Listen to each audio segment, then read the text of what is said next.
नमस्कार मित्रांनो, विण दोघातली तुटेना या मालिकेच्या आजच्या भागामध्ये आपण पाहणार आहोत की आता या ठिकाणी जे पण स्वानंदीने स्वयंपाक केलेला असतो त्या स्वयंपाक रूममध्ये काकू आलेले असते आणि काकूने आता त्या स्वयंपाकामध्ये काही ना काहीतरी विघ्न मिसळलेले असतात. म्हणजे जे पण नैवेद्य केलेले असतात ते नैवेद्य त्यांनी फोडून ठेवलेले असतात आणि स्वानंदी आणि समर आता एकमेकांना बोलत बोलत त्या रूममध्ये आलेले असतात आणि स्वानंदी म्हणते की खरंच तुम्ही खूप छान चहा बनवलेला आहे आणि खूपच मजा आली आहे असं ते सांगत असतात.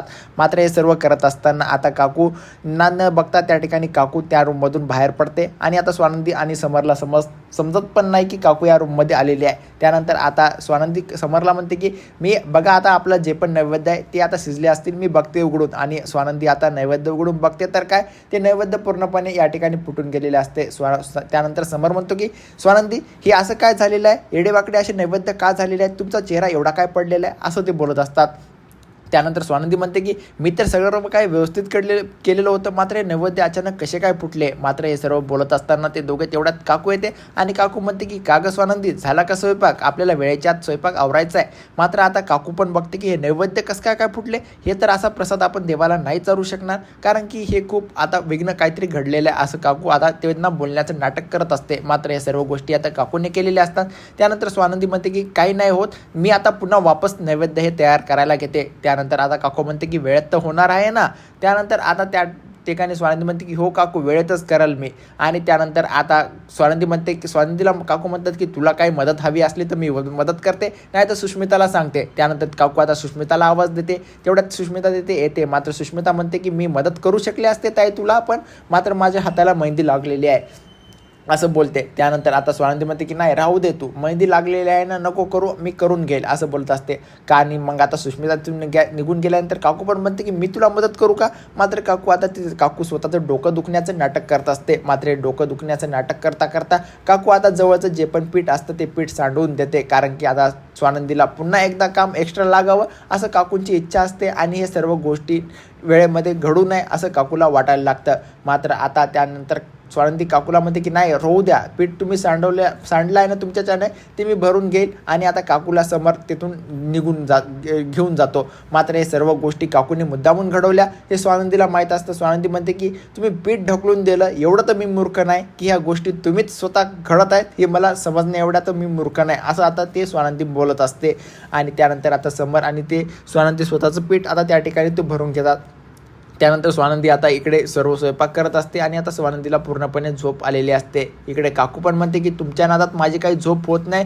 तर दोघांच्या नादात आता त्या ठिकाणी स्वानंदीला झोप असताना डुकल्या देत असतो. आता समर पण तिच्या त्या डुकलेल्याच्या हिचा चेहरा पकडतो आणि त्यानंतर तिला पडू नये यासाठी स्वतः पण तिच्या बाजूला झोपी जातो. त्यानंतर आता स्वानंदी आणि समर एकमेकांच्या डोक्यावर डोके ठेवून असल्यानंतर आता ते त्या ठिकाणचे मच्छर जे पण स्वानंदीच्या येथे बसत असतो ते समर मारत असतो. आणि त्यानंतर अचानक आता स्वानंदीला जाग येते. स्वानंदी म्हणते की मला अचानकच डोळा लागला. समर म्हणतो की तुम्ही काय व्यवस्थित झोपला होता आणि तुमची झोप पूर्ण झाली का. त्यानंतर स्वानंदी म्हणते की नाही मी झोपले नव्हते, फक्त मला डोळा लागला आहे.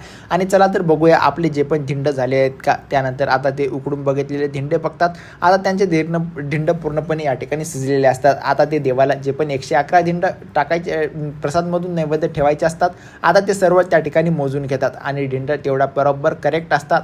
त्यानंतर आता हे सर्व झाल्यानंतर आता इकडे काकूला मनातल्या मनात वाटते की काय यांनी सर्व करून पण बसलेले आहेत असं त्यांना वाटायला लागतं, कारण की काकूंना पण आता येथे डोळ्या लागलेला असतो.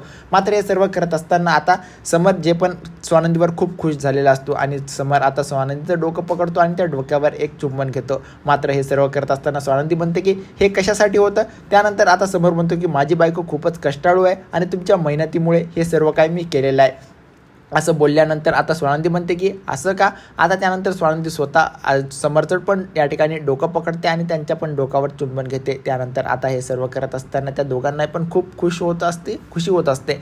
मात्र हे लांबून दुरून उभं टाकलेली काकू बघत असते. मात्र काकूंना हे काही सहन होत नाही.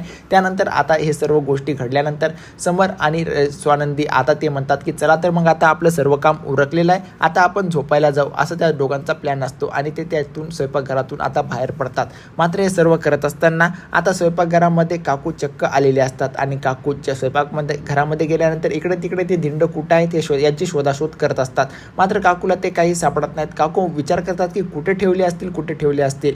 मात्र आता तेवढ्या स्वयंपाकघरामध्ये स्वानंदी येते. स्वानंदी आल्यानंतर आता काकू एकदमच अचानक घाबरते की इथे स्वानंदी कशी काय आली. त्यानंतर स्वानंदी काकूला म्हणते की काय काकू तुमचं इथं काय काम होतं यावेळी. त्यानंतर तुम्हाला धिंड हवे आहेत का, आणि हवे असतील तर ते तुम्हाला आता भेटणार नाहीत, डायरेक्ट उद्या सकाळी भेटतील. मात्र काकूलाची ही चूक आता स्वानंदीने पूर्णपणे पकडलेली असते. स्वानंदी काकूला म्हणते की अशा गोष्टी तुम्ही माझ्या बाबतीत घडून आणता, ह्या गोष्टी तुम्हाला करून आता काय भेटते आहे याचं मला उत्तर हवं आहे, असं स्वानंदीने आता काकूला प्रश्न विचारलेला असतो. त्यानंतर काकू स्वानंदीला म्हणते की हे बघ, हे तू काय बरळते हे मला काही माहिती नाही, आणि मी तर इथं या किचन रूममध्ये याच्यासाठीच आले की तुमचं काम व्यवस्थितरित्या झालं आहे की नाही हे मला बघायचं होतं, कारण की याच्या अगोदर जे पण दिंड खराब झालेले आहेत असं ते बोलत असतात. त्यानंतर स्वानंदी म्हणते की तुम्ही कितीही पण लपण्याचं नाटक केला तरी मला ह्या सर्व गोष्टी लगेच लक्षात येतात, कारण की तुमचं हे सर्व काही मुद्दामून पीठ पाडणं आणि अन्नाचा नासोडा करणं असं हे करून तुम्हाला काय भेटतं आहे. त्यानंतर आता काकू पूर्णपणे त्यांना म्हणतात की हे बघ, तू हे काही तर्क लावतेस असं ते काही खरं नाही आहे, आणि मी तर इथे सर्व काय व्यवस्थितरित्या हे बघण्यासाठी आलेले आहे. आणि काकू स्वानंदीला म्हणते की हे बघ, हे खेळ करणं तुझं काम नाही, या खेळातली मी चांगली खेळाडू आहे, हे खेळ करणं माझं काम आहे, असं काकू बोलत असतात. मात्र स्वानंदी म्हणते की तुम्ही स्वतःला कितीही शहाणे समजत असला तरी मला सर्व काही कळते, आणि मी तुमचा खेळ पूर्णपणे ओळखून बसलेले आहे. समोरचा खेळाडू कसा काय खेळतो आहे हे मला सर्व काही माहिती झालेली आहे, आणि माझ्या टीममध्ये राजवाडे आहेत. आता राजवाडे आणि माझी टीम खूपच स्ट्रॉंग आहे, एवढं तुम्ही लक्षात ठेवा. तुमचा प्रत्येक खेळ मी येथून उधळून लावल, आणि जे पण दिंड काही बनवलेले आहेत राजवाडे आणि मीने, हे दोघं तुम्हाला उद्या सकाळी खायला भेटणारच आहेत, असं स्वानंदी त्यांना म्हणते. आणि